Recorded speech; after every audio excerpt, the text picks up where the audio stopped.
चलिए आगे बात करते हैं। हाँ, ये कंपोनेंट्स हमने देख लिए हैं। चलिए अब आगे चलते हैं। चलिए, हाँ, मोस्ट इंपॉर्टेंट टॉपिक्स हमारा ओम्स लॉ। अब हम बात करते हैं ओम्स लॉ के बारे में। ओम्स जैसे ही देखिए हम, जैसे मान लीजिए ये हमारे पास में कोई सर्किट है, ठीक है जी, यहाँ पे लगा हुआ है सेल या फिर बैटरी, ठीक है, और इस बैटरी का पोटेंशियल है V और इसके अंदर करंट फ्लो हो रहा है I, ठीक है। आपने देखते हैं जैसे जैसे आप इसके अंदर वोल्टेज बढ़ाते हैं यानी पोटेंशियल बढ़ाते हैं तो करंट की वैल्यू क्या होती है, बढ़ती है, ठीक है जी। और जैसे जैसे आप वोल्टेज कम करते हो करंट की वैल्यू भी क्या होती है, कम होती है। तो इसको देखते हुए यानी कि ओम्स जो कि एक साइंटिस्ट थे, उन्होंने कहा कि भाई जैसे जैसे आप वोल्टेज में परिवर्तन करते हैं ना, जैसे जैसे आप वोल्टेज की वैल्यू को चेंज करते हैं वैसे वैसे करंट की वैल्यू क्या होगी, सर्किट में चेंज होगी। जैसे जैसे आप पोटेंशियल बढ़ाते हैं वैसे वैसे करंट बढ़ेगा, जैसे जैसे पोटेंशियल कम करोगे उतना ही करंट क्या होगा, कम, उसी हिसाब से करंट क्या होगा, कम होगा। आपको शर्त ये रहेंगी कि आपको क्या रखनी है, फिजिकल कंडीशंस, जैसे कि उस वायर, जो कंडक्टर वायर आप ले रहे हैं उसका टेम्परेचर, ठीक है जी, उसकी लेंथ और उसका एरिया, वो आपको क्या करना है, टेम्परेचर, डेंसिटी, ये सारी चीज़ें आपको उसकी क्या करनी है, कांस्टेंट रखनी है, उसमें कोई चेंज नहीं करना है। तो द करंट, तो जब आप उसमें करंट पास करते हैं तो करंट जो होता है वो डायरेक्टली प्रोपोर्शनल होता है किसके, वोल्टेज के। यानी कि करंट जो होगा, उस सर्किट में बहने वाला जो करंट होगा, जो फ्लो होने वाला जो करंट होगा, वो वोल्टेज यानी पोटेंशियल जो दे रहे हैं उसके क्या होगा, डायरेक्टली प्रोपोर्शनल होगा, डायरेक्टली प्रोपोर्शनल होगा। और जब आप ये प्रोपोर्शनल साइन हटाते हैं तो एक कांस्टेंट लगाएंगे, इस कांस्टेंट को बोलते हैं बेटा आर, कांस्टेंट बोलेंगे आर। और ये जो कांस्टेंट होता है इसे क्या कहते हैं, रेजिस्टेंस, इस कांस्टेंट को बोलते हैं resistance. R is the resistance, resistance of the wire, resistance of wire, ठीक है जी। और ये इसके डायरेक्टली प्रोपोर्शनल है, तो इसके बीच में V और I के बीच में जब आप ग्राफ बनाते हैं, वोल्टेज और करंट के बीच में जो वेरिएशन देखते हैं, तो ये ग्राफ क्या है बेटा, स्ट्रेट लाइन बनता है। कैसा वो ग्राफ बनता है, स्ट्रेट लाइन ग्राफ बनता है, ठीक है जी। तो यहाँ पे आप देख रहे हैं कि आपके पास में जो फॉर्मूला आया है ओम्स लॉ के अनुसार, V बराबर के क्या आ गया है, यानी कि R इंटू के I आ गया है, ठीक है जी। या फिर यहाँ से आप R निकालना चाहें तो R बराबर हो जाएगा V अपॉन के I, V अपॉन के I, ठीक है जी, V अपॉन के I, ठीक है। और यहाँ पे R क्या है, R है बेटा कांस्टेंट, R है यहाँ पे कांस्टेंट, ठीक है जी। चलिए, अगर मान के चलिए आप किसी भी सर्किट में वोल्टेज दोगुना करेंगे तो यानी कि तो करंट भी क्या हो जाएगा, दोगुना हो जाएगा। अगर पोटेंशियल आधा करते हैं तो आपकी करंट की वैल्यू क्या हो जाती है, आधी हो जाती है। मान के चलिए आप जैसे इस रेजिस्टेंस की वैल्यू को चेंज करना चाहते हैं, तो रेजिस्टेंस आपने R से 2R कर दिया, तो करंट भी यहाँ पे देखिए, करंट जो होता है ना, रेजिस्टेंस, अगर आप मान लीजिए पोटेंशियल, आपने पोटेंशियल डिफरेंस जो है या फिर पोटेंशियल आपने कांस्टेंट मान लिया, क्या मान लिया, कांस्टेंट मान लिया। तो जब आप पोटेंशियल को कांस्टेंट मान लेते हैं तो जो आपका जो करंट जो होगा वो यानी कि इन्वर्सली प्रोपोर्शनल हो जाएगा किसके, रेजिस्टेंस के। यानी कि अगर आप रेजिस्टेंस की वैल्यू बढ़ाते हैं या फिर, तो उसके सर्किट के अंदर करंट की वैल्यू क्या हो जाएगी, कम हो जाएगी, ठीक है। यानी कि जो आपके पास में जो वायर है उसका रेजिस्टेंस की वैल्यू बढ़ाने से करंट की वैल्यू क्या हो जाती है, कम हो जाती है, घट जाती है, ठीक है। तो उसमें करंट क्या हो जाएगा, कम हो जाएगा। अगर मान लीजिए आपने रेजिस्टेंस दोगुना किया है तो करंट क्या हो जाएगा, आधा हो जाएगा। अगर मान लीजिए आपने रेजिस्टेंस आधा किया है तो करंट क्या हो जाएगा, दोगुना बढ़ जाएगा। तो यानी कि रेजिस्टेंस जो होता है, यानी कि करंट की जो वैल्यू है रेजिस्टेंस के क्या है, इनवर्सली प्रोपोर्शनल है। यानी कि अगर हम बात करें ओम्स के अनुसार, according to the Ohm's law, Ohm's law के अनुसार जब आप ग्राफ ड्रॉ कर रहे हैं तो ग्राफ कैसा आया है, V वोल्टेज और करंट के बीच में आप जब ग्राफ ड्रॉ करते हैं डिफरेंट रीडिंग्स के लिए, तो ग्राफ कैसा आता है, इसके बीच में स्ट्रेट लाइन आता है। क्या आता है बेटा, स्ट्रेट लाइन। तो कहता है कि ओम्स लॉ के अनुसार जो ग्राफ जो पोटेंशियल डिफरेंस और करंट के बीच में, जिसे हम वी आई कैरेक्टरिस्टिक्स भी कहते हैं, क्या कहते हैं, वी आई कैरेक्टरिस्टिक्स, ठीक है जी, वी आई कैरेक्टरिस्टिक्स भी कहते हैं, वोल्टेज और करंट के ग्राफ को वी आई कैरेक्टरिस्टिक भी कहते हैं। वोल्टेज कैसे कैसे वोल्टेज में चेंज करने से सर्किट के अंदर कैसे कैसे करंट की वैल्यू क्या होगी, चेंज होगी, ठीक है जी। तो इसके डिफरेंट डिफरेंट रीडिंग्स के लिए अगर हम इसके बीच में ग्राफ बनाते हैं वोल्टेज और करंट के बीच में, इस यानी कि बाई एक्सिस पे आप क्या लेते हैं, वोल्टेज लेते हैं यानी पोटेंशियल डिफरेंस लेते हैं, एक्स एक्सिस पे आप करंट लेते हैं, तो आप देखते हैं इनके बीच में जो ग्राफ बनेगा वो स्ट्रेट लाइन बनेगा। और ये जो थीटा जो एंगल होगा ये इसका क्या कहलाएगा, इसका स्लोप कहलाएगा। जैसे मान लीजिए यहाँ पे है तो ये क्या कहलाएगा, इसका स्लोप कहलाएगा। Slope that is a angle. अगर आपसे कहूँ कि यहाँ पे V1 आपका इस कंडीशन पे, इस I1 करंट पे V1 वोल्टेज है, सॉरी V1 वोल्टेज पे I1 करंट है, और मान लीजिए V2 वोल्टेज पे I2 करंट है, तो उस केस में अगर हम इस ट्राइंगल में देखें, इस ट्राइंगल के अंदर, ट्राइंगल ABC के अंदर अगर हम देखते हैं, इन ट्राइंगल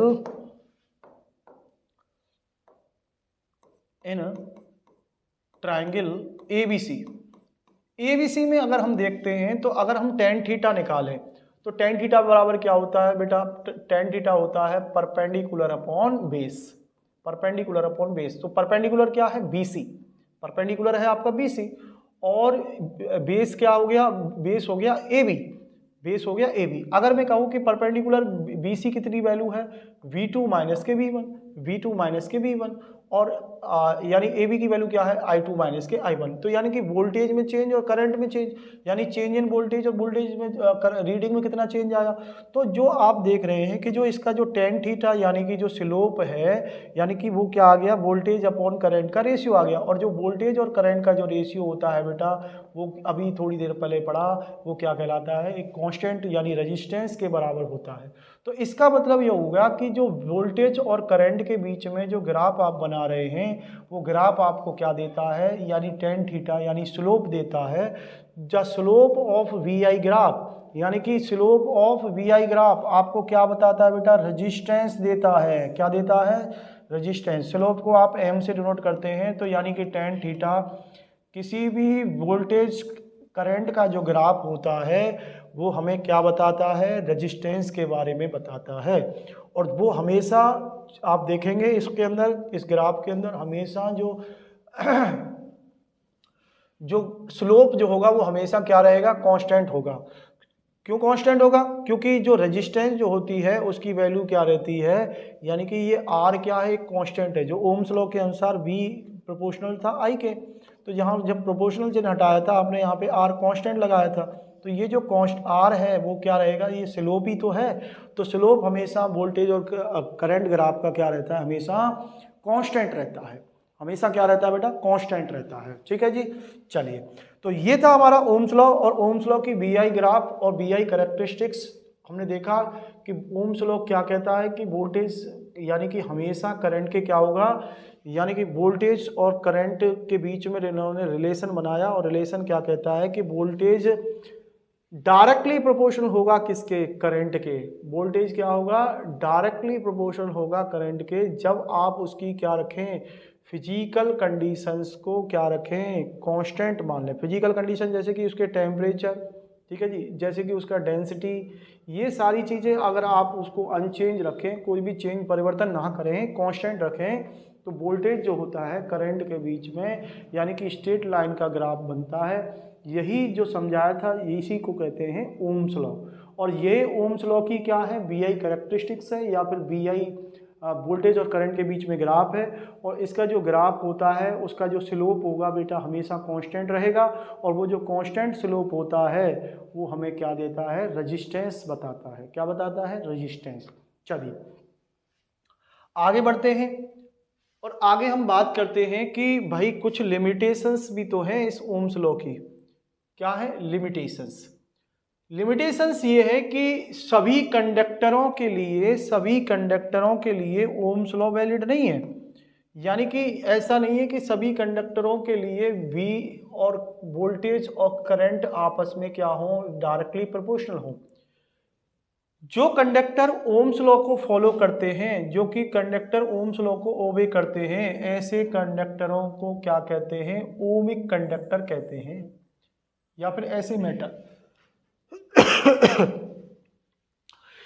यानी कि ज्यादातर मेटल जो होते हैं ओमिक कंडक्टर की कैटेगरी में आते हैं, जैसे कि कॉपर हुआ, जैसे कि सिल्वर हुआ, जैसे कि अदर कोई भी मेटल्स होंगे, ज्यादातर मेटल्स किस कैटेगरी में आते हैं? यानी कि ओमिक कंडक्टर कहलाएंगे, यानी कि वो ओम्स लॉ को फॉलो करेंगे, यानी कि वोल्टेज और करंट के बीच में जो ग्राफ बनेगा उनका कैसा होगा बेटा? यानी कि स्ट्रेट लाइन होगा। कैसा होगा? Straight line. और उसका जो स्लोप हमेशा कैसा रहेगा? यानी कि थीटा हमेशा कांस्टेंट रहेगा, यानी कि रेजिस्टेंस, यानी स्लोप का मतलब है रेजिस्टेंस क्या रहेगा? कांस्टेंट रहेगा। बात समझ में आई कि नहीं? इसके ओम्स लॉ के एक्सपेरिमेंट को भी हम समझेंगे। पहले हम ये चीज समझ लेते हैं कि जो ओम्स लॉ होता है सभी कंडक्टरों के लिए वैलिड नहीं है। ऐसे कंडक्टर जिनके लिए वैलिड है उन्हें ओमिक कंडक्टर, और जिन कंडक्टरों के लिए वैलिड नहीं है उन्हें क्या कहेंगे? Non ohmic conductor. यानी कि ऐसे कंडक्टर जो कि ओबे नहीं करते हैं किसको? ओम्स लॉ को, जो फॉलो नहीं करते हैं ओम्स लॉ को, ऐसे कंडक्टरों को क्या कहते हैं? That is called non ohmic conductor. क्या कहते हैं? नॉन ओमिक कंडक्टर कहते हैं। ठीक है जी। जैसे कि डायोड हो गया, जैसे कि ट्रायोड हो गया, जैसे कि आपकी वैक्यूम ट्यूब हो गया। उस वैक्यूम ट्यूब के अंदर कुछ भी नहीं है, ठीक है ना, आयंस की कमी है, इसी कारण से वो क्या कर रहा है? नॉन ओमिक कंडक्टर की कैटेगरी में आता है। ठीक है। दूसरी बात, temperature of the conductor should not be change, यानी कि हमें कंडक्टर का टेम्परेचर चेंज नहीं करना है। ठीक है। ओम्स लॉ ये कहता है कि भाई पहली लिमिटेशन तो ये है कि ओम्स लॉ केवल और केवल कुछ ओमिक कंडक्टरों के लिए ही वैलिड है। दूसरी बात यह है कि हमें कंडक्टर का टेम्परेचर चेंज नहीं करना है। अगर आप टेम्परेचर चेंज करेंगे तो उसकी रेजिस्टेंस की वैल्यू भी क्या होगी? चेंज होगी। ये आगे हम डिस्कस करेंगे। यानी कि टेम्परेचर तो ओम्स लॉ में यही कांस्टेंट मान के चला था कि भाई कांस्टेंट रहेगा टेम्परेचर। टेम्परेचर क्या रहेगा? कांस्टेंट रहेगा। ठीक है जी। तो यानी कि जैसे ही अगर आप टेम्परेचर चेंज करते हैं कंडक्टर वायर का, तो उसका रेजिस्टेंस क्या होता है? चेंज होता है। तो ओमिक कंडक्टर जो ओम्स लॉ था उन्होंने कहा था कि भाई सीधा सीधा आप टेम्परेचर को क्या रखना है? आपको अनचेंज रखना है, उसको कांस्टेंट रखना है। ठीक है। आगे बात करते हैं Ohm's law not applicable to vacuum tube. यहां पे देखिए वैक्यूम ट्यूब्स के बारे में बात की हमने। ऐसे कंडक्टर जो ओम्स लॉ फॉलो नहीं कर रहे हैं, नॉन ओमिक कंडक्टर, यानी कि उसमें से क्या है? एक वैक्यूम ट्यूब भी है। यानी कि वैक्यूम ट्यूब के लिए ओम्स लॉ वैलिड नहीं होता, जैसे कि आपका डायोड और ट्रायोड। चलिए आगे बात करते हैं। Ohm's law not applicable for the gaseous conductor such as gases in a discharge tube. यानी कि ओम्स लॉ अगर डिस्चार्ज ट्यूब के अंदर अगर कोई भी गैस भरा हुआ है, गैसियस कंडक्टर है, उसके अंदर ओम्स लॉ क्या नहीं होता है? वैलिड नहीं होता है। इसका मतलब ये हो गया कि ओम्स लॉ एक तरह से यूनिवर्सल नहीं है, यूनिवर्सल नेचर का नहीं है, यानी कि सभी के लिए वैलिड नहीं है, केवल और केवल ओमिक कंडक्टर के लिए वैलिड है, नॉन ओमिक कंडक्टर के लिए वैलिड नहीं है। तो ये यूनिवर्सल लॉ नहीं कह सकते आप इसे। यानी कि ये पॉइंट आप ध्यान रखेंगे कि Ohm's law is not universal in nature. सभी कंडक्टर के लिए ये यूनिवर्सल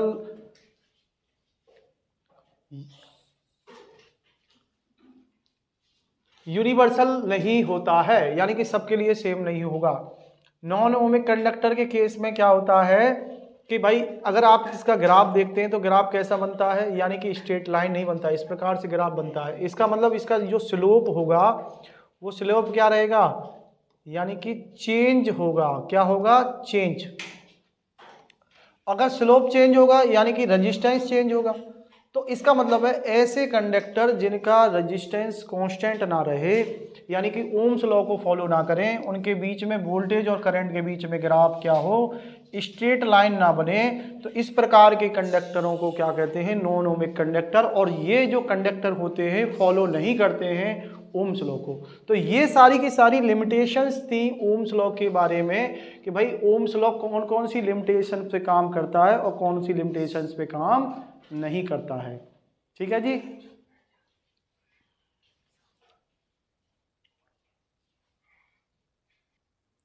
तो ओमिक कंडक्टर और नॉन ओमिक कंडक्टर के बारे में हम जान चुके हैं। ओमिक कंडक्टर जो ओम्स लॉ को फॉलो करें और जो नॉन ओमिक कंडक्टर जो ओम्स लॉ को ओबे ना करें। ठीक है जी। चलिए अब बात करते हैं, हाँ, ओम्स लॉ के एक्सपेरिमेंट को किस प्रकार से परफॉर्म किया जाएगा वो चीज़ हम देख लेते हैं थोड़ा सा छोटे से वे में। देखिए जैसे ये आपकी एक बैटरी है, ठीक है जी, और ये आपने इसके सीरीज में इस बैटरी के ये पॉजिटिव टर्मिनल है, इसमें जैसे आपने देखा कि जैसे आपने बैटरी लगाई यहाँ पे, ये देख लीजिए, ठीक है, इससे पॉजिटिव टर्मिनल से आपने क्या लगा रखा है, अमीटर लगा रखा है साहब। देखिए यहाँ पे ये लग रहा है अमीटर, इस तरीके से पॉजिटिव टर्मिनल से, इसका पॉजिटिव टर्मिनल है, इसके पॉजिटिव, रेड वाला पॉजिटिव टर्मिनल है इसका, रेड वाला क्या है इसका पॉजिटिव टर्मिनल है।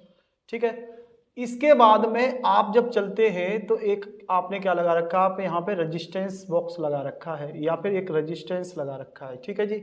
अच्छा, अब आप इसमें देखते हैं एक इस तरीके से आप कह सकते हैं, इसको लोड कह सकते हैं,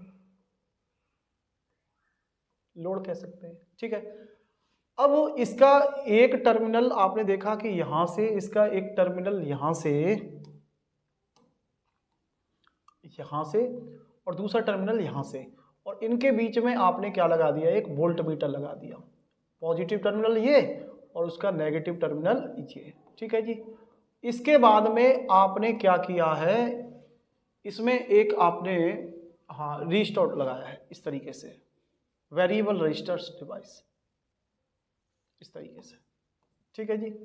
और यहाँ पे आपने लगा रखी है, मान के चलिए एक की लगा रखी है, की ऐसे करके यहाँ पे लगा देते हैं हम की, ओ सॉरी,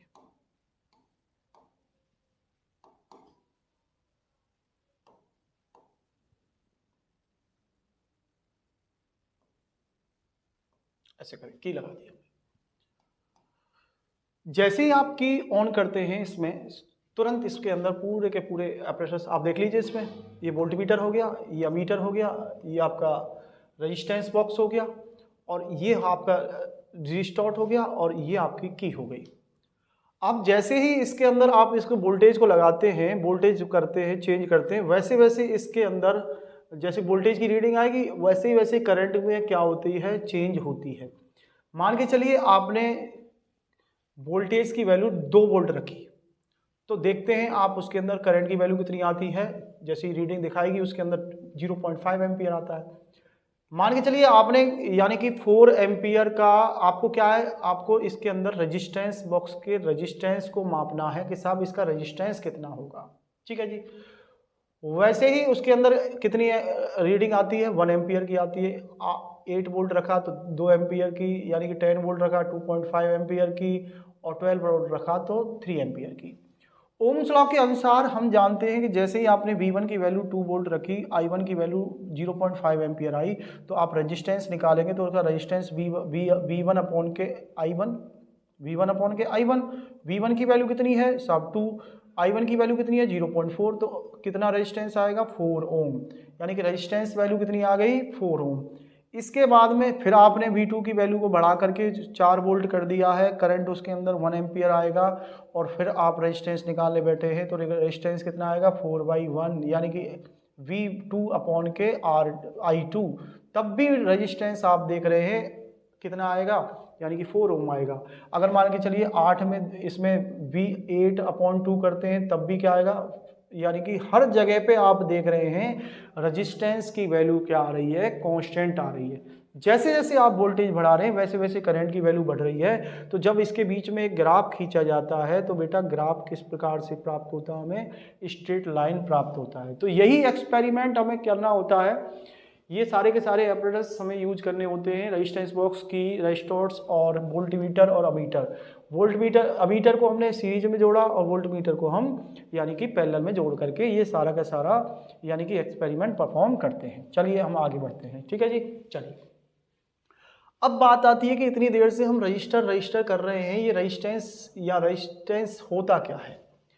देखिए, रेजिस्टेंस किसी भी कंडक्टर वायर की वो प्रॉपर्टी है, जैसे ये कोई कंडक्टर वायर है ना।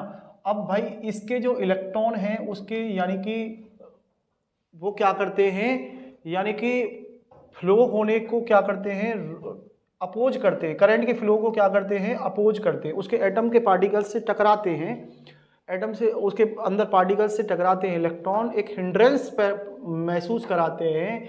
यानी कि रेजिस्टेंस क्या है, resistance of a conductor is the property of the conductor that oppose the flow of electron through it.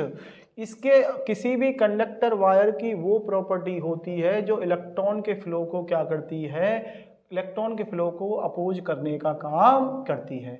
अगर हम बात करें रेजिस्टेंस की, ओम्स लॉ के अनुसार रेजिस्टेंस बराबर क्या आया था हमारा, V अपॉन के I बराबर के था रेजिस्टेंस R। यानी कि अगर हम कहें कि इसको दूसरी डेफिनेशन के रूप में कि रेजिस्टेंस जो है वो पोटेंशियल डिफरेंस यानी वोल्टेज और करंट का क्या होता है, जो कंडक्टर के अंदर से क्या हो रहा है, फ्लो होता है, उसका क्या होता है, रेशियो होता है। यानी कि पोटेंशियल डिफरेंस और करंट के बीच का जो रेशियो होता है वो किसको बताता है बेटा, वो रेजिस्टेंस को बताने का काम करता है। अगर हम इस रेजिस्टेंस की एसआई यूनिट की बात करें तो एसआई यूनिट क्या होगी उसकी बेटा, ओम होती है। रेजिस्टेंस को नापने की यूनिट क्या होती है, ओम, या फिर कह सकते हैं वोल्ट पर एम्पियर। क्या हो जाएगी, वोल्ट पर एम्पियर। तो वोल्ट पर एम्पियर को यानी कि आप ओम्स से भी डिनोट किया जाता है। ओम्स लॉ के सिंबल के अनुसार अगर हम इसका ग्रीक सिंबल देखते हैं तो सिंबल इस प्रकार का सिंबल होता है। ठीक है जी, चलिए हम बात करते हैं कि डेफिनेशन ऑफ 1 ओम। मान के चलिए आपके पास में कोई एक कंडक्टर वायर है और इस कंडक्टर वायर के अंदर आप यानी कि 1 वोल्ट पोटेंशियल की बैटरी से आप उसके जोड़ते हैं। यानी कि इस कंडक्टर वायर के एंड पॉइंट पे जो पोटेंशियल ड्रॉप होता है वो कितना है, 1 वोल्ट का होता है। पोटेंशियल ड्रॉप अगर 1 वोल्ट का होता है और उसके अंदर से अगर मान के चलिए 1 एम्पियर का करंट फ्लो होता है, अगर उसके अंदर कितना करंट फ्लो हो रहा है, 1 एम्पियर का, उसके एंड पॉइंटों पे कितना पोटेंशियल ड्रॉप हो रहा है, 1 वोल्ट का, तो हम जानते हैं कि जो R बराबर होता है V अपॉन के I होता है। R बराबर क्या होता है, V अपॉन के I। अगर पोटेंशियल ड्रॉप 1 वोल्ट है, करंट उसके अंदर 1 एम्पियर का ड्रॉ हो रहा है, तो उसका जो रेजिस्टेंस जो होगा वो कितना होगा बेटा, 1 ओम होगा। उसके उस कंडक्टर वायर का जो रेजिस्टेंस जो होगा वो 1 ओम होगा। ठीक है जी। अब ये क्या कहलाएगी, डेफिनेशन कहलाएगी 1 ओम की। दिस इज ये जो डेफिनेशन जो होगी दैट इज 1 ओम किसकी होगी, ये रेजिस्टेंस की, 1 ओम रेजिस्टेंस की डेफिनेशन कहलाएगी। तो क्लियर है भाई। तो यहाँ पे हमने रेजिस्टेंस के बारे में जाना। रेजिस्टेंस क्या है, रेजिस्टेंस एक किसी भी कंडक्टर वायर की वो प्रॉपर्टी है जो कि इलेक्ट्रॉन के फ्लो को क्या करता है, अपोज करने का काम करता है। और या फिर हम दूसरे भाषा में ये कह सकते हैं दूसरे तरीके से कि वोल्टेज यानी कि पोटेंशियल ड्रॉप और करंट का जो रेशियो जो जिस कंडक्टर वायर में से, जैसे ये कोई कंडक्टर वायर है उसके खिलाफ कितना पोटेंशियल ड्रॉप हुआ है और उसमें से कितना करंट फ्लो हुआ है, उसका जो रेशियो होगा वही क्या देगा, हमें रेजिस्टेंस बताएगा कि उस कंडक्टर वायर का कितना रेजिस्टेंस होता है। ठीक है जी, चलिए आगे बात करते हैं। चलिए, क्या होता है रजिस्टर और क्या होता है रिस्टार्ट या फिर वेरिएबल रजिस्टर। हमें अभी थोड़ी देर पहले बात की थी, यानी कि एक रिस्टार्ट होता है जो कि वेरिएबल रजिस्टेंस, जिसका रेजिस्टेंस की वैल्यू क्या होती है, वेरिएबल होती है। तो रजिस्टर एक ऐसा कंपोनेंट है, रजिस्टर एक कंपोनेंट है जो कि इलेक्ट्रिकल सर्किट के अंदर जो कि रजिस्टेंस ऑफर करने का काम करता है। किसी भी इलेक्ट्रिकल सर्किट के अंदर आपने इसको रजिस्टर को लगा दिया, ये जो कंपोनेंट आप दिख रहे हैं इस कंपोनेंट को क्या बोलते हैं, रजिस्टर बोलते हैं। अब ये जो इसका जो सिंबल होगा, इलेक्ट्रिकल सिंबल जो हमने अभी थोड़ी देर पहले बात की थी, वो जो सिंबल जो होता है इस प्रकार से होता है। ये चीज़ दिखा रही है कि जो करंट जो इलेक्ट्रॉन के फ्लो में क्या आ गया है, हिंड्रेंस आ गई है, उतार चढ़ाव आ गया है। ठीक है जी। तो उसके आधार पे हम इसे क्या कहते हैं, एक कंपोनेंट को रजिस्टर कहते हैं। और वो जो कंपोनेंट उसकी जो प्रॉपर्टी जो उसको रजिस्टर करने की, जो अपोज करने की चार्ज को, वो उसकी क्या कहलाती है, रेजिस्टेंस कहलाती है। क्या कहलाती है, रेजिस्टेंस कहलाती है। दूसरी बात, अगर ये जो रेजिस्टेंस अगर हम इसकी वैल्यू को क्या करें, लगातार चेंज कर दें, यानी कि अपने हिसाब से हम वेरी कर लें, ये देख रहे हैं आप, ये एक डिवाइस है जिसे वेरिएबल रजिस्टर या फिर रिस्टार्ट कहते हैं। It is a variable register which control the current mainly, यानी कि अगर मान के चलिए आपको सर्किट के अंदर करंट की वैल्यू को कम करना है, यानी कि ज़्यादा करंट जा रहा है, उसको करंट की वैल्यू को क्या करना है, कम करना है, तो आप उसमें रेजिस्टेंस की वैल्यू को क्या कर सकते हैं, बढ़ा सकते हैं। करंट की वैल्यू को कम करना है तो रेजिस्टेंस की वैल्यू को बढ़ाना पड़ेगा। और अगर आपको सर्किट के अंदर करंट की वैल्यू को बढ़ाना है, यानी करंट को आपको ज़्यादा ड्रॉ कराना है, तो रेजिस्टेंस क्या करना पड़ेगा, आपको कम करना पड़ेगा। तो यानी कि ऐसा रजिस्टर, ऐसी डिवाइस जो जिसकी यानी कि जैसे मान लीजिए इसमें देखिए वायर्स लगा हुआ है, इसको इधर उधर खिसकाने से उसकी वैल्यू क्या हो जाएगी, रेजिस्टेंस की वैल्यू चेंज हो जाएगी। तो इस प्रकार के रजिस्टर को कहते हैं वेरिएबल रजिस्टर। इसका सिंबल इस प्रकार से सर्किट में होगा, आप इस प्रकार से भी देखते हैं सर्किट के अंदर, इस प्रकार से भी सिंबल लगा होता है इसका, इस तरीके से ऐसे करके सर्किट के अंदर। तो रजिस्टर्ड या फिर वेरिएबल रेजिस्टेंस, जिसकी आपको ज़रूरत के अनुसार उसकी रेजिस्टेंस की वैल्यू को आप करंट के हिसाब से आप उस सर्किट के अंदर चेंज कर सकते हैं। इस प्रकार की डिवाइस को क्या कहते हैं, दैट इज कॉल्ड रजिस्टर्ड कहते हैं या फिर वेरिएबल रजिस्टर कहते हैं। चलिए आगे बढ़ते हैं हम और बात करते हैं on the basis of current flowing through the substance, these are 3 types.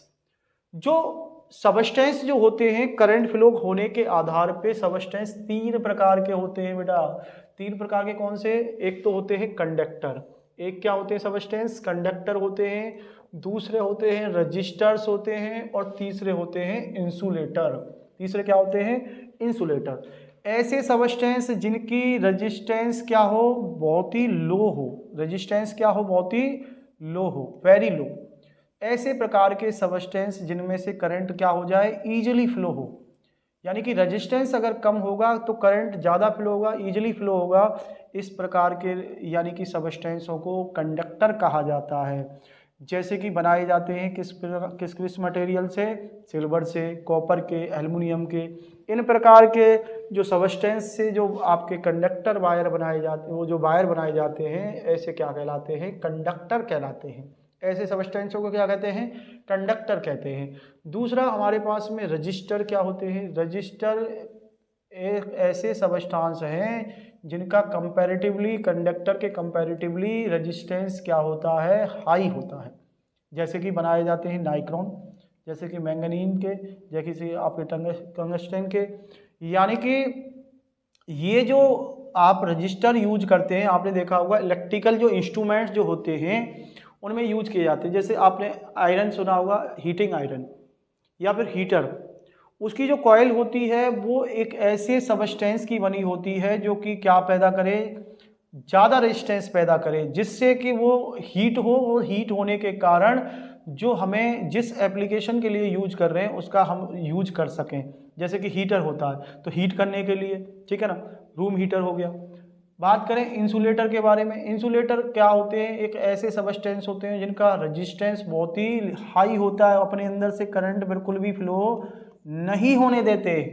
जैसे कि आपका रबर हुआ, ड्राईवुड हुआ, चाइना क्ले हुआ, ये सारे के सारे जो सबस्टेंस होंगे क्या कहलाएंगे, इंसुलेटर कहलाएंगे। तो हमने देखा कि सबस्टेंस कितनी कैटेगरी में बांटा, कंडक्टर जिनका रेजिस्टेंस क्या हो, बहुत ही लो हो, रजिस्टर जिनका कंडक्टर से रेजिस्टेंस ज़्यादा हो, और जो इंसुलेटर जिनका रेजिस्टेंस बहुत ही ज़्यादा हो, वो अपने अंदर से बिल्कुल भी करंट फ्लो नहीं होने देते हैं।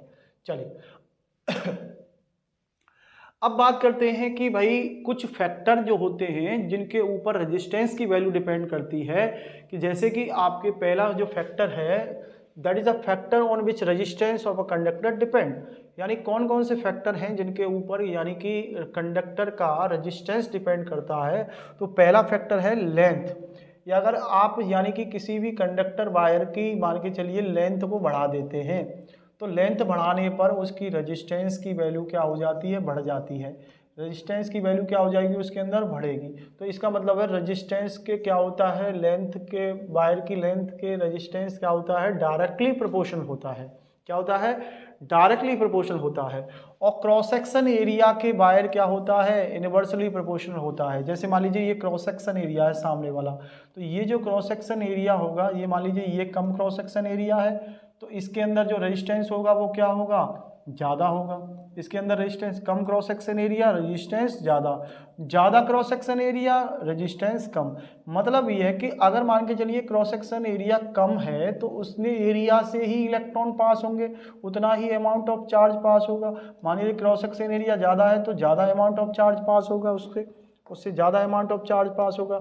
जितना चार्ज पास होगा उतने ही क्या होगा, उसमें करंट की वैल्यू होगी, क्योंकि आपको पता है कि आई बराबर क्या होता है, क्यू अपॉन के टी।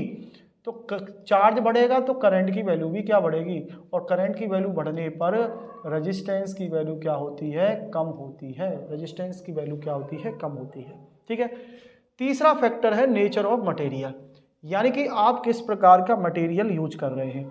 यानी कि मान के चलिए एक ऐसा मटेरियल आपने यूज किया, जैसे मान लीजिए आपके पास में है जैसे Fe, ठीक है जी, आयरन का मटेरियल का कंडक्टर वायर।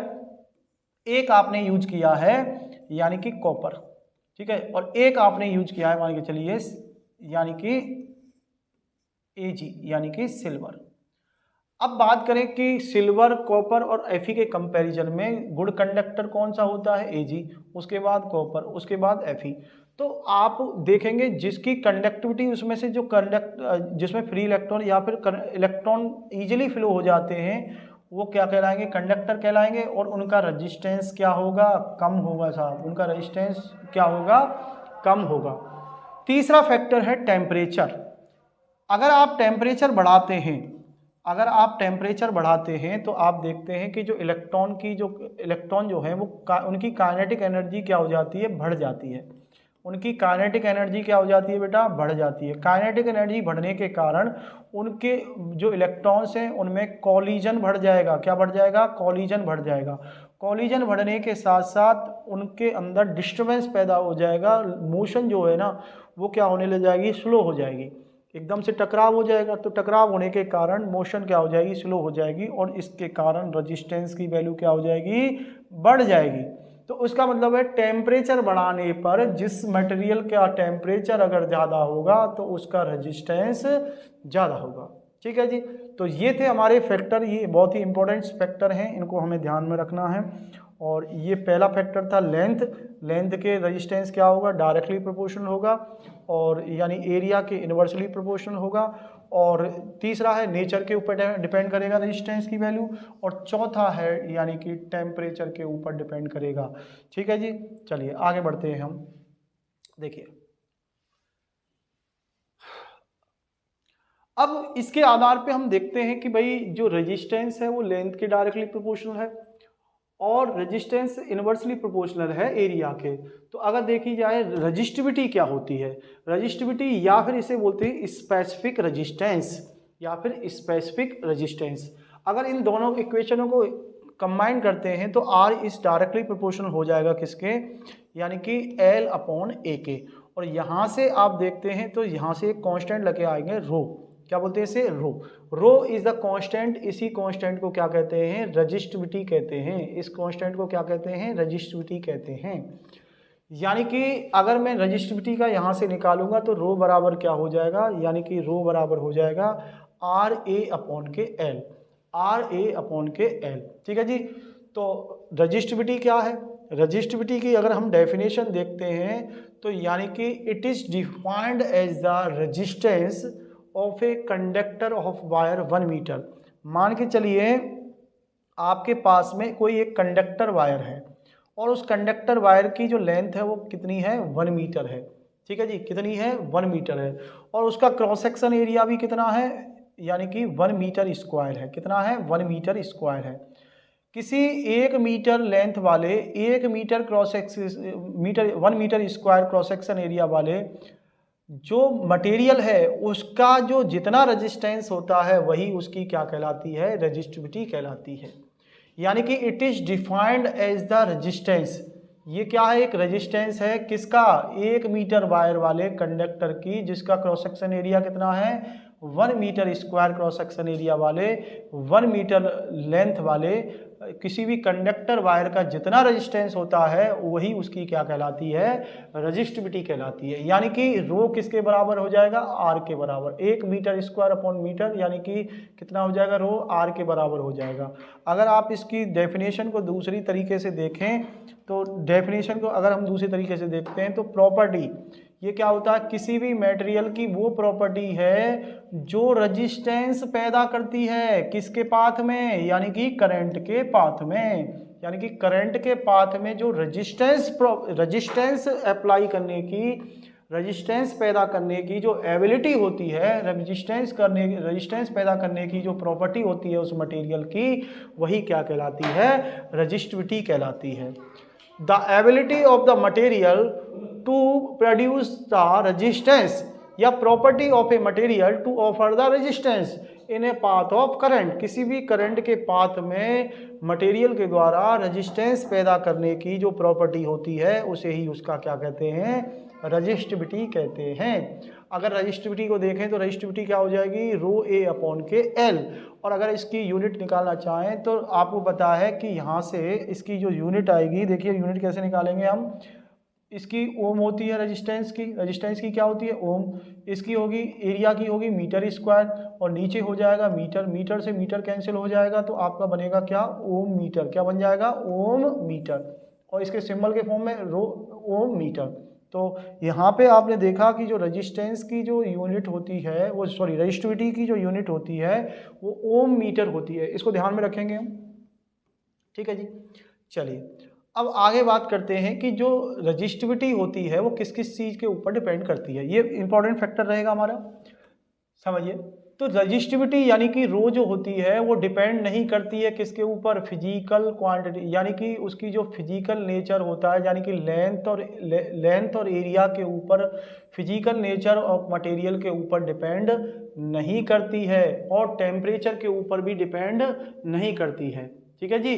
टेम्परेचर के ऊपर, सॉरी हाँ, इसकी जो, एक सेकेंड,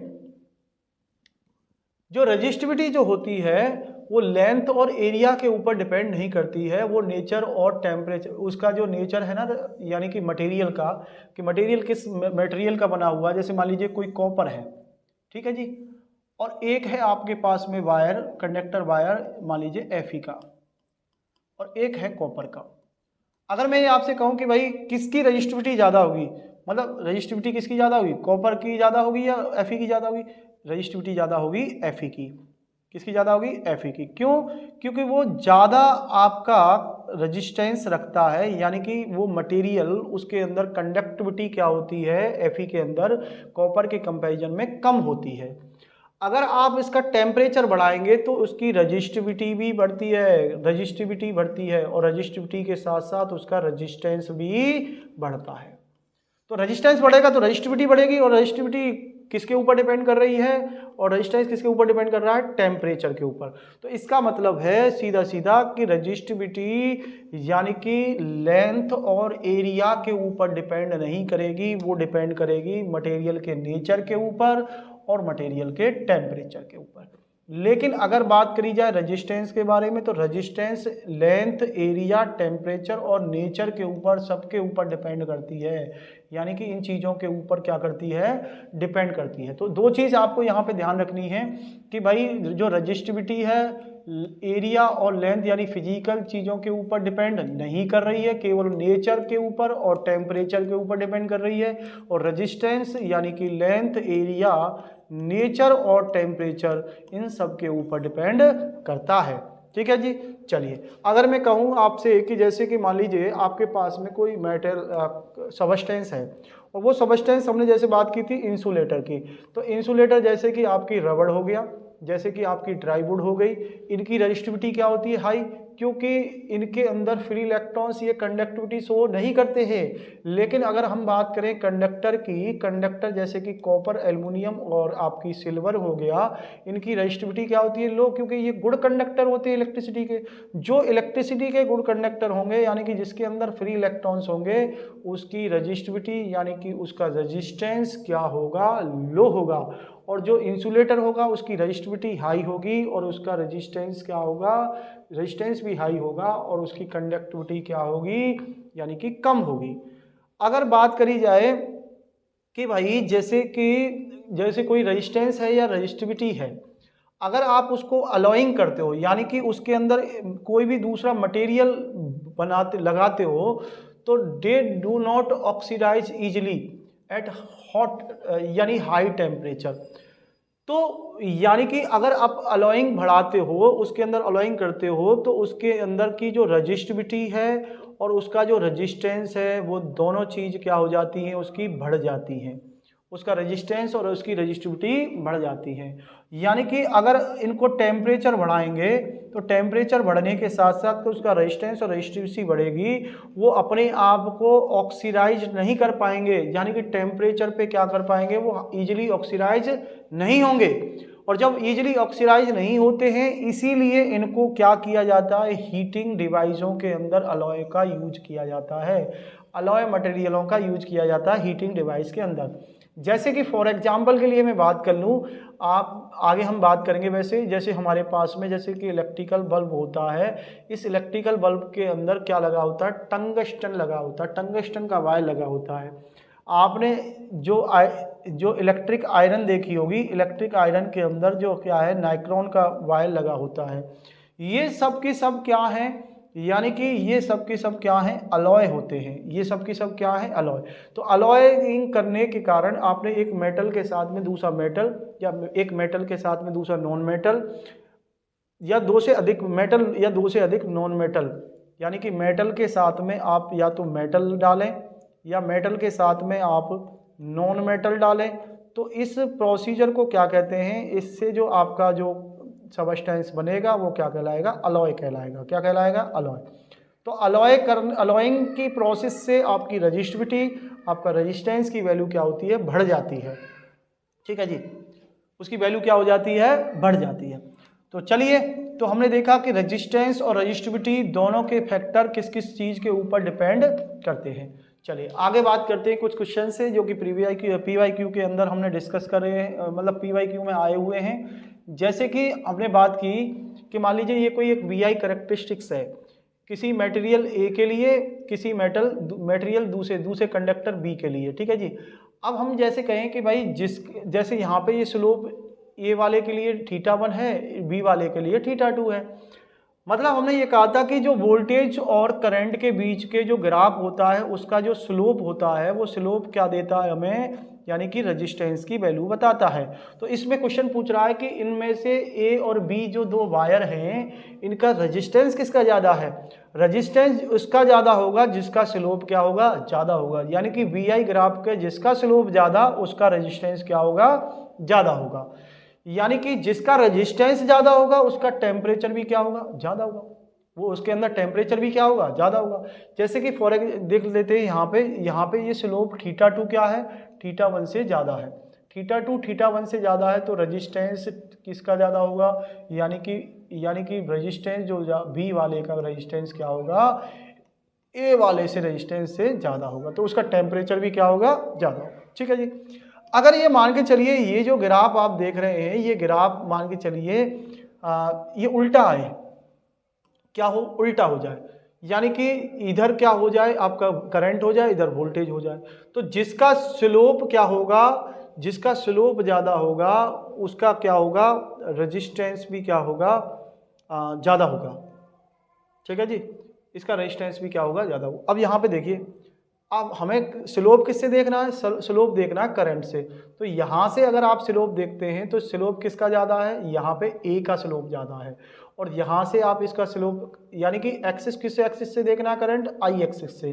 तो जिस एक्सिस से, I एक्सिस से जिसका स्लोप ज़्यादा होगा, उसका ही रेजिस्टेंस क्या होगा, ज़्यादा होगा। तो आपने देखता है कि भाई ये जो मेटल A है, इसका स्लोप I एक्सिस से क्या है, ज़्यादा, और इसका स्लोप क्या है, कम है।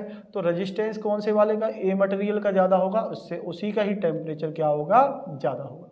ये बात समझ में आएगी नहीं। तो आपको ये चीज़ ध्यान रखनी है कि आपका जो मेटल है, उसका जो VI ग्राफ है, उनका ग्राफ वोल्टेज और करंट के बीच में ग्राफ होगा, और किस प्रकार से करंट और वोल्टेज के बीच में ग्राफ कैसे कैसे चेंज होता है। ठीक है जी।